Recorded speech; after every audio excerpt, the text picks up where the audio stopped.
Inductor कहाँ लगाते हैं? जहाँ फ्रीक्वेंसी हाई होता है कि लो, और कैपेसिटर जहाँ पे फ्रीक्वेंसी हाई हो। अगर फ्रीक्वेंसी बढ़ रही है और करंट भी बढ़ रहा है तो इसका मतलब उस सर्किट में क्या लगा है? मेरी बात सुन के बताना, पहले सुनो फिर बताओ। फ्रीक्वेंसी बढ़ रही है और करंट भी बढ़ रहा है तो वहाँ पे कैपेसिटर है कि इंडक्टर? कैपेसिटर है। और अगर फ्रीक्वेंसी बढ़ रही है और करंट घट रहा है, ऐसे ही पता लगाना है। ऐसे सवाल पूछते हैं ऑब्जेक्टिव में। ऐसे लिखा रहेगा कि कोई एलिमेंट है जिसके लिए फ्रीक्वेंसी बढ़ाने पे करंट घट रही है, वो कौन सा एलिमेंट है? तो इंडक्टर है। ऐसा कोई एलिमेंट है जिसमें फ्रीक्वेंसी बढ़ाने पे करंट बढ़ रही है, कैपेसिटर है। ऐसा कोई एलिमेंट है जिसमें फ्रीक्वेंसी घटाने बढ़ाने पे करंट नहीं बदल रही है, रजिस्टर है। रजिस्टर में फ्रीक्वेंसी का डिपेंडेंसी नहीं है। ऐसे ही सवाल आता है, इसी के लिए आप पढ़ रहे हैं। ये जो इतना चल रहा है, बड़े बड़े हाइपोथेटिकल बातें चल रही हैं, सर्किट चल रहा है, लिख रहे हैं, लगा रहे हैं, उसका मतलब यही है जो भी मैंने पढ़ा है, पेपर में यही आता है। ये एक एलिमेंट है, फ्रीक्वेंसी बढ़ाने पे करंट घट रही है, फ्रीक्वेंसी बढ़ाने पे करंट बढ़ रही है, फ्रीक्वेंसी बढ़ाने पे करंट बदल नहीं पा रही है, तो वहाँ क्या क्या एलिमेंट लगे होंगे। तो यही सब पॉइंट आपको जानना है, इसी के लिए आप इसे पढ़ रहे हैं। और वो न्यूमेरिकल में दिख रहा है। जब आप न्यूमेरिकल करते हैं तो दिखता है, तब दिख रहा है, ऐसे नहीं दिखता है। और तब आपको याद रहता है। नहीं, आप पढ़ के जाएंगे और इसे नहीं समझे रहेंगे तो एग्जाम में भूल जाएंगे कि वहाँ वो था कि वो था। तो इसी बात का ये सब कैलकुलेशन ही है कि हमें मिल के आ रहा है। बच्चों, एक सवाल मैं दे रहा हूँ, अब देखो, ये रजिस्टर है और यहाँ पे कैपेसिटर है, और ये जो है अल्टरनेटिंग सोर्स है।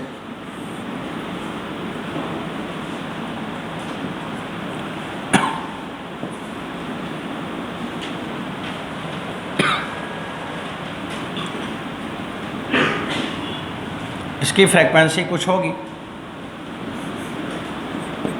V बराबर P0 साइन ओमेगा टी। अब एक टेबल बना रहा हूँ,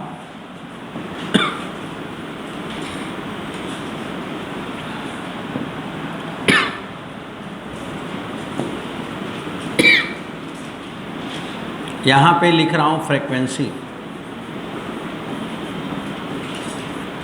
और यहाँ पे लिखा जा रहा है करंट, कितनी करंट आ रही है। क्योंकि अभी मैंने पढ़ा है कि फ्रीक्वेंसी बदलने से करंट बदलती है। अगर फ्रीक्वेंसी ओमेगा है तो इसमें जो करंट है वो आई है। मैंने फ्रीक्वेंसी को ओमेगा बाई 3 कर दिया, मैंने फ्रीक्वेंसी को घटा दिया। अब अगर ये कैपेसिटर है यहाँ, तो फ्रीक्वेंसी घटा दिया तो करंट क्या होगा? घट जाएगा। तो जो नया वाला करंट है, पहले मान लो पहले आई था और अभी करंट I/2 हो गया। फ्रीक्वेंसी 1/3 हुआ लेकिन करंट आधा ही हुआ। इसलिए आधा हुआ कि रजिस्टर भी लगा हुआ है, तो बच्चों करंट I/2 हो गया। तो आपसे सवाल में पूछा है, find ratio between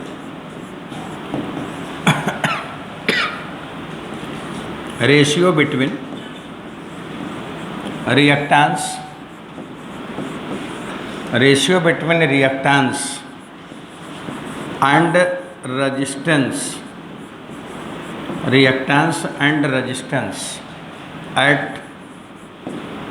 frequency omega, at frequency omega. तो सवाल में पूछा है कि ratio between reactance and resistance at frequency omega. तो जो फ्रीक्वेंसी नेचुरल फ्रीक्वेंसी ओमेगा था, स्टार्टिंग फ्रीक्वेंसी, उस पर रिएक्टेंस माने XC और रेजिस्टेंस माने R। तो XC और R का रेशियो पूछा है।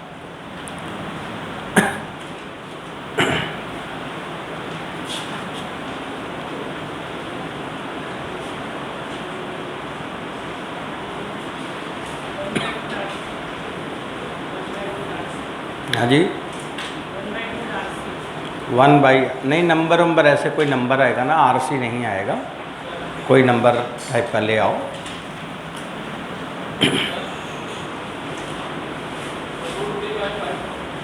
हाँ, रूट 3/5, रोड में 5 है कि 5 बाहर है? रोड में 3 है और 5 बाहर है, मतलब आपने ये बोला रूट 3 और डिवाइडेड बाई 5।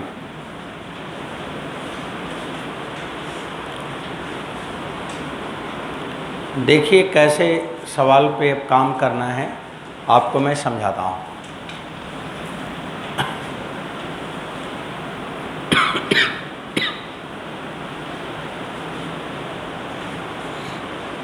अब बच्चों मैं कैलकुलेशन करूँगा और आप ध्यान से सुने देखें।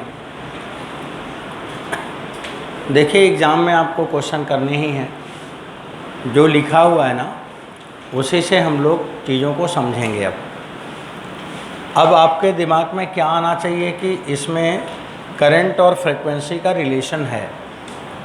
तो ओमेगा पर एट ओमेगा XC बराबर 1/ओमेगा C और Z बराबर XC square plus R square.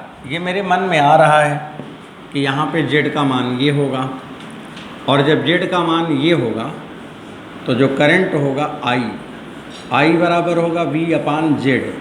Z मतलब XC square plus R square है,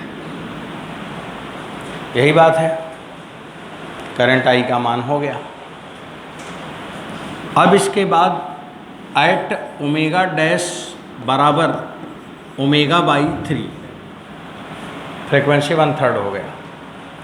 जब फ्रीक्वेंसी 1/3 हो गया तो यहाँ पे न्यू रिएक्टेंस आएगा XC डैश।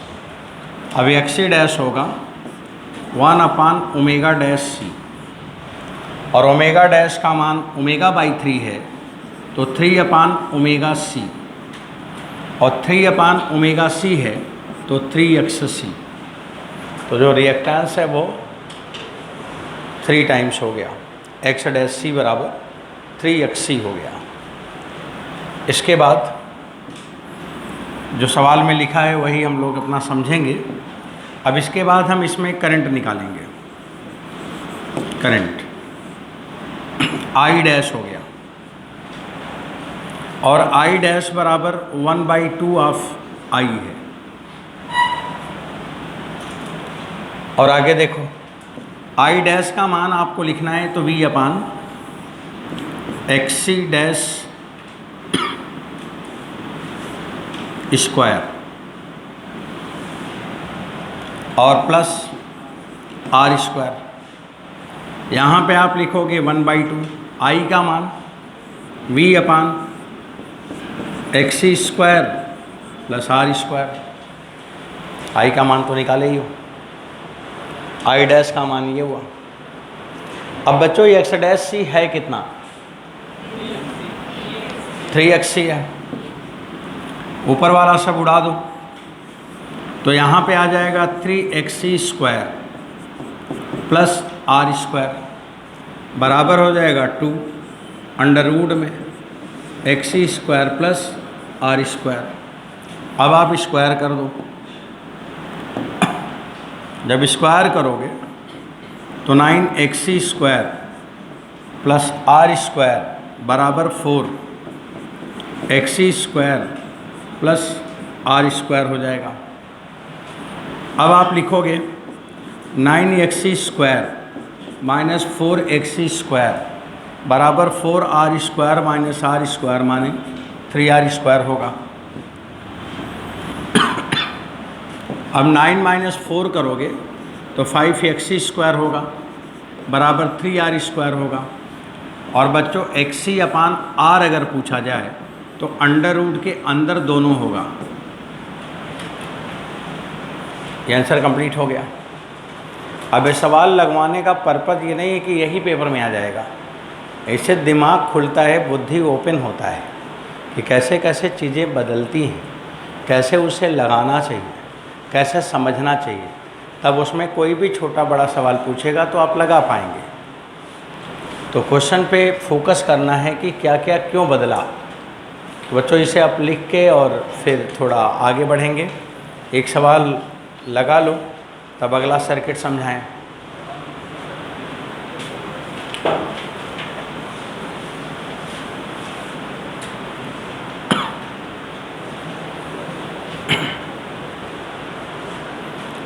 जब कोई चीज़ को समझ लो ना तो फिर ट्राई ये किया करो कि अपने से लिखो, इंडिपेंडेंट लिखो, समझ के लिखो।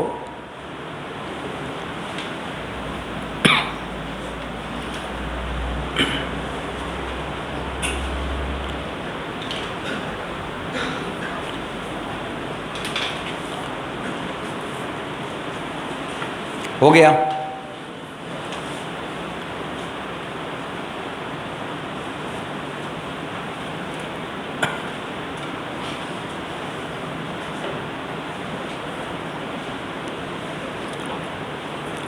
अब दो ही सर्किट है, या तो सीरीज में होगा और या तो पैरेलल में होगा। चलिए एक पैरेलल वाला सवाल आपको देते हैं लगाने को। पूरे लोग तैयार हो? तो चलो एक क्वेश्चन कर लो बच्चों। मैं डिलीट करूँ इसे? बोलो डिलीट कर दूँ?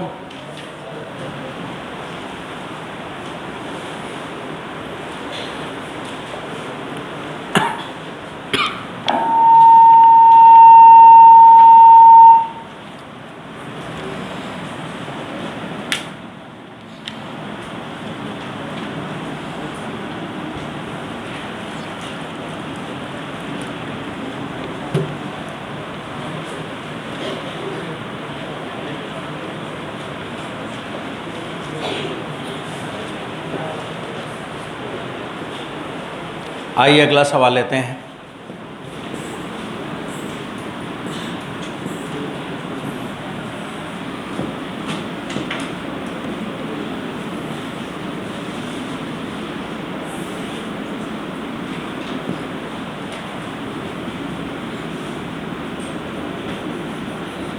ये रजिस्टर है, यहाँ पे कैपेसिटर है, और इस जगह हम लोगों ने कोई वोल्टेज सोर्स लगाया है, और ये जो वोल्ट है 100√2 साइन 100t लिखा है, यूनिट वोल्ट है। ये रेजिस्टेंस मैं पूछूंगा, ये भी पूछूंगा। इसमें 4 एम्पियर करंट है और इसमें 3 एम्पियर करंट है। इसे मैंने 8 एम्पियर कर दिया और इसे अभी मैं बदल के 6 एम्पियर कर दिया, 6 और 8 कर दिया। अब आपसे पहला सवाल तो ये होता है कि अगर 6 एम्पियर और 8 एम्पियर वहाँ पे है,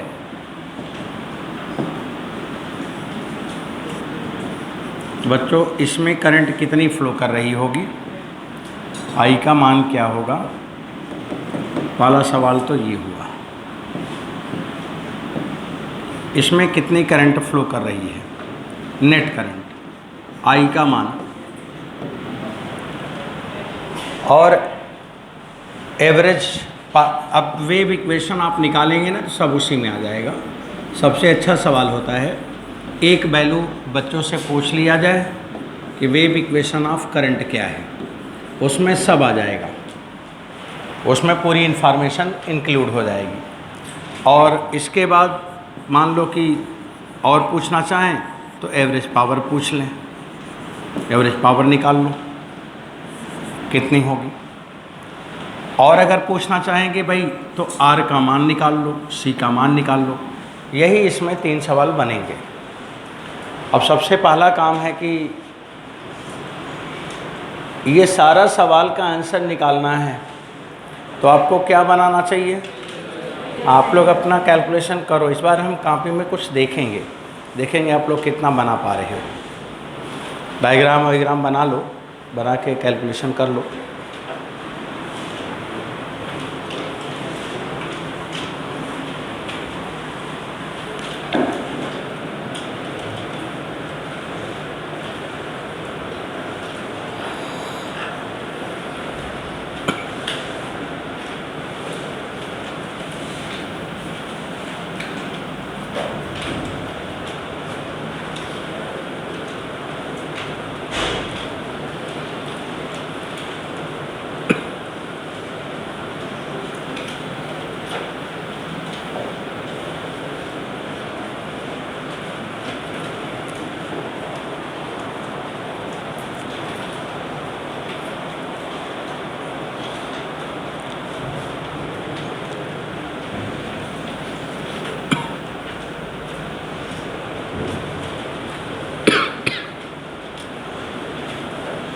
तो आप लोगों को वैल्यू तो मिल ही गया होगा।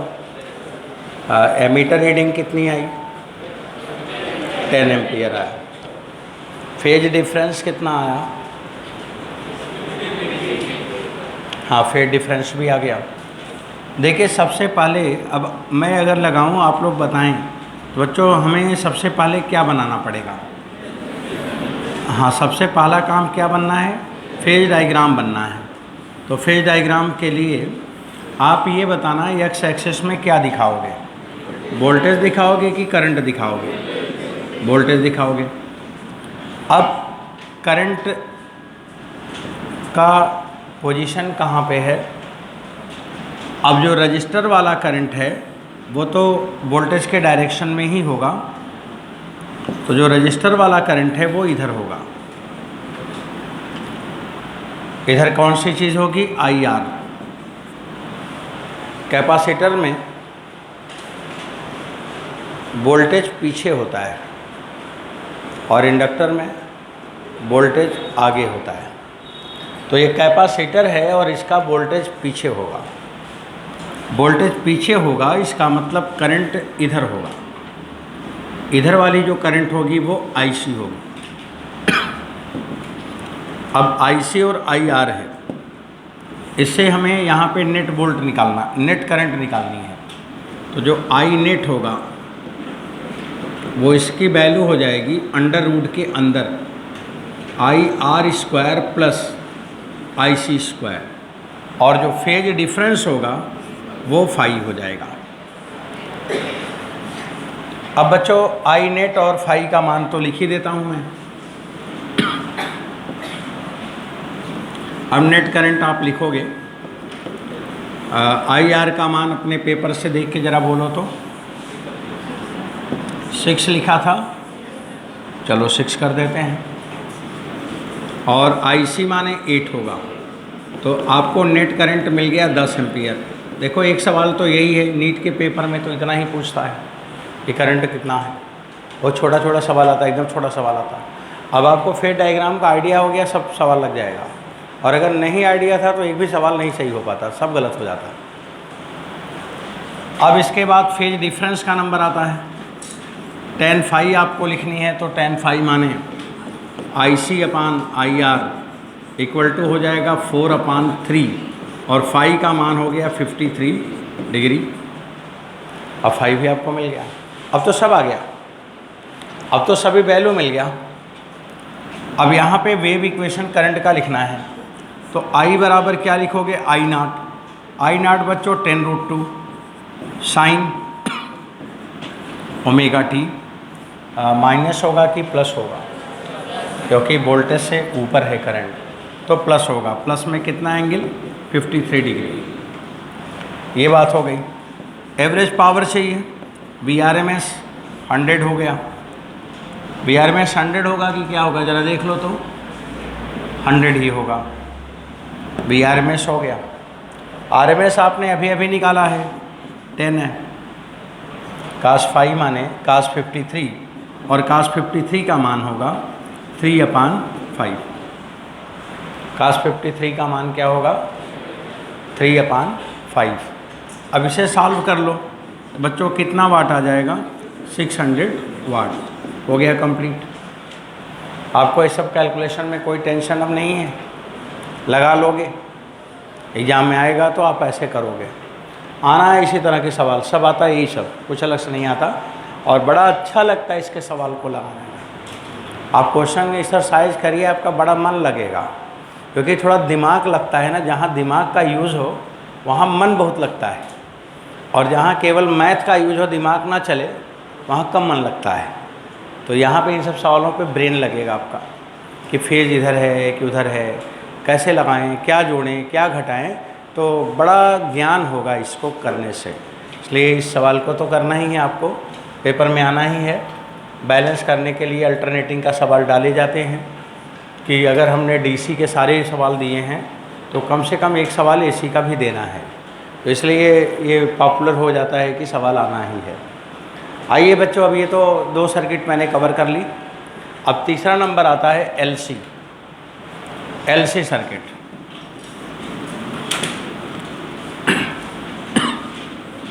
अब आपको एलसी सर्किट की बात करेंगे। इंडक्टर और कैपेसिटर दोनों रहेगा।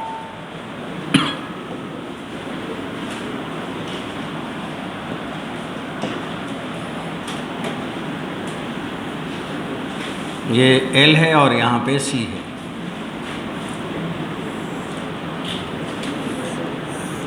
हमने सोर्स लगाया V बराबर V0 साइन ओमेगा t।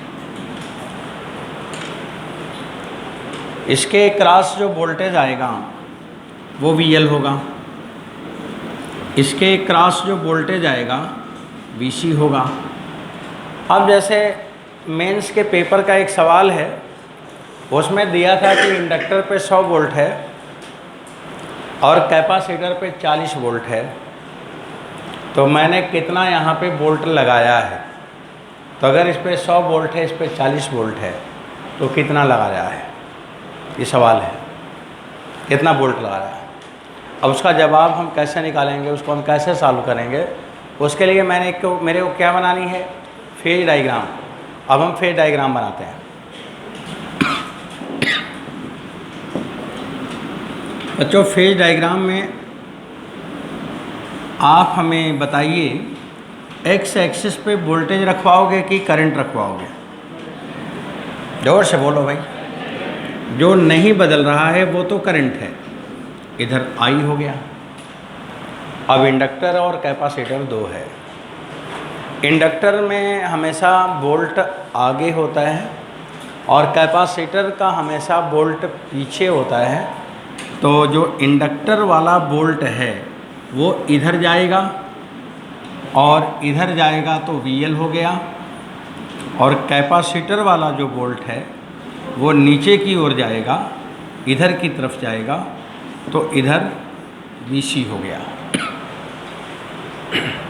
अब इसका फेज डायग्राम ये बन के तैयार हो गया। अब कौन सा वोल्ट ज़्यादा है वो सवाल में दिया जाएगा। अगर VL ज़्यादा है तो VL में VC माइनस हो जाएगा और ऊपर की तरफ हो जाएगा, और अगर VC ज़्यादा है तो VC में VL माइनस हो जाएगा और नीचे की तरफ हो जाएगा, क्योंकि दोनों 180 पे है। अब अगर यहाँ पे हम मान लें, अब मैं मान ले रहा हूँ, इसलिए कि मैग्नेट है, इसलिए कि मैग्नेटिक एनर्जी ज़्यादा होगा, और मैग्नेटिक एनर्जी को हम ज़्यादा मानेंगे, बड़ा मानेंगे, इसलिए हमें क्या ज़्यादा मानना पड़ेगा, VL ज़्यादा मानना पड़ेगा। और पेपर में दिया रहेगा, जो दिया रहेगा वो आपको मानना है। लेकिन जो मेरा सिलेबस है, जो NCERT ने पूरा सॉल्व किया है, जो मुझको यहाँ पे पढ़ाया जाता है, वो यही है कि मैग्नेटिक नेचर है, इंडक्टर को हेवी बनाना है, क्योंकि फ्रीक्वेंसी बढ़ाने पे इंडक्टर की करंट भले घटती है, करंट तो घटती है, लेकिन नेचर हम क्या ले रहे हैं, इंडक्टिव, क्योंकि इंडक्टर का काम है मैग्नेटिक एनर्जी को स्टोर करना।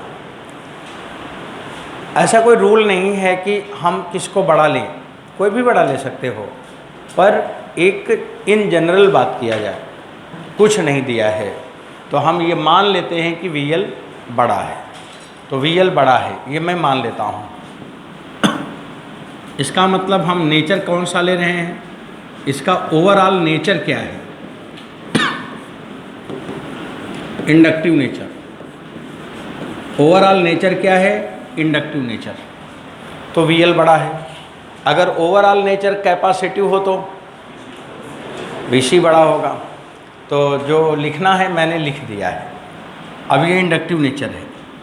जब इंडक्टिव नेचर है तो फेज डायग्राम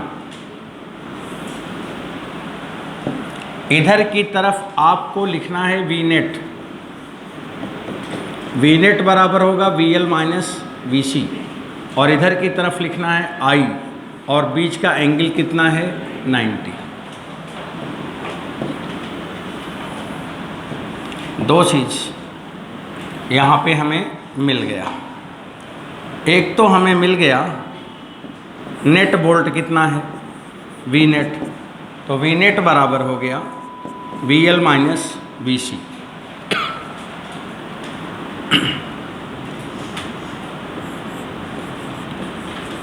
तो मैंने अभी एक क्वेश्चन पढ़ा था कि इंडक्टर पे 100 वोल्ट है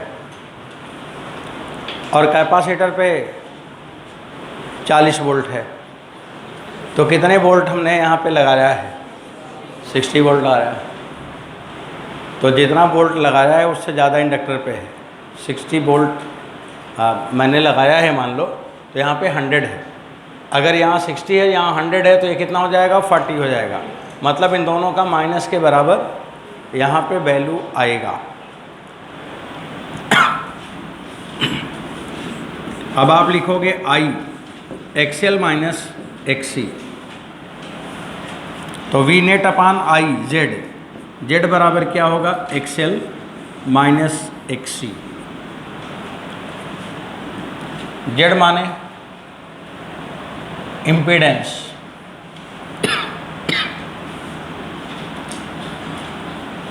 आगे बढ़ा लो, अब इधर लिख लो बच्चों। इसमें एक रिजल्ट हमें मिल रहा है इम्पीडेंस।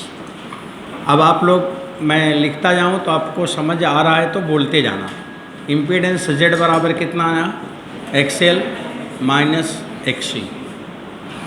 इसका यूनिट ओम होगा।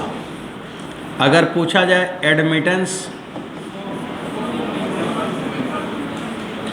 Y बराबर 1 अपान Z, 1 अपान XL माइनस XC, इसका यूनिट मो होगा MHO।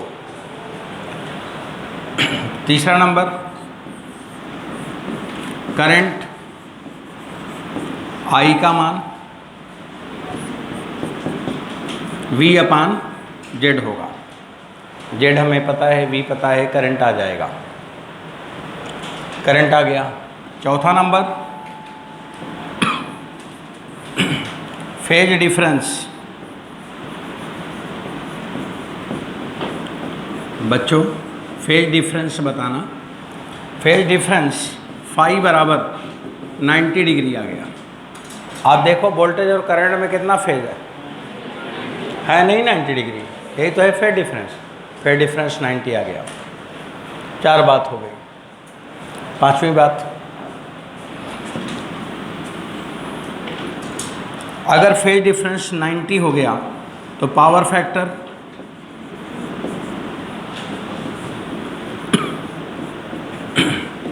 0 हो गया। cos 90 पावर फैक्टर 0 हो गया। सिक्स्थ रिजल्ट एवरेज पावर, अगर पावर फैक्टर ही 0 है तो एवरेज पावर भी 0 हो गया, क्योंकि VRMS IRMS cos फाई तो करना ही पड़ेगा। तो बच्चों एवरेज पावर 0 हो गया।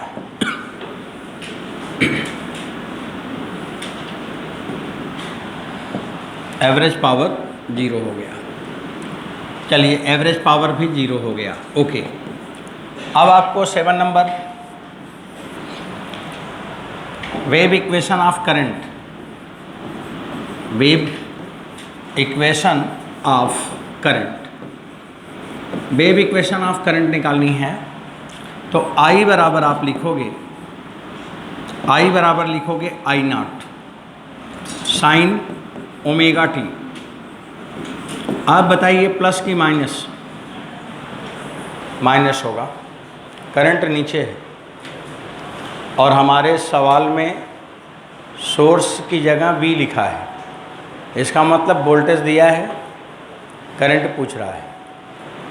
तो फेज डायग्राम का वोल्टेज हमें दिया है और फेज डायग्राम का करंट पूछ रहा है, तो वोल्टेज से करंट नीचे है ना, तो इसलिए यहाँ पे प्लस होगा कि माइनस होगा।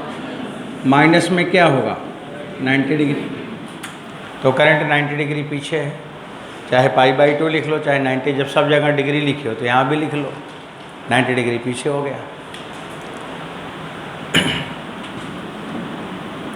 अब करंट तो जीरो नहीं है, यहाँ पे करंट तो जीरो नहीं है, लेकिन पावर जीरो है। इसलिए करंट कौन सा करंट है,